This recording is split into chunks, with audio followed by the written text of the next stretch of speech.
چرا فقط به اونایی که عقد و عروسی کردن، بچه دار شدن، دکتری مهندسی شدن تبریک میگی؟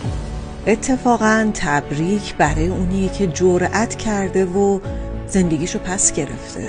اونی که از یه شغل امن و کارمندی بیرون اومده و رفته دنبال بیزنس مورد علاقه خودش. اونی که با زور و زحمت از جهنم یه رابطه سمی زده بیرون. اونی که دلشو به دریا زده و از صفر شروع کرده.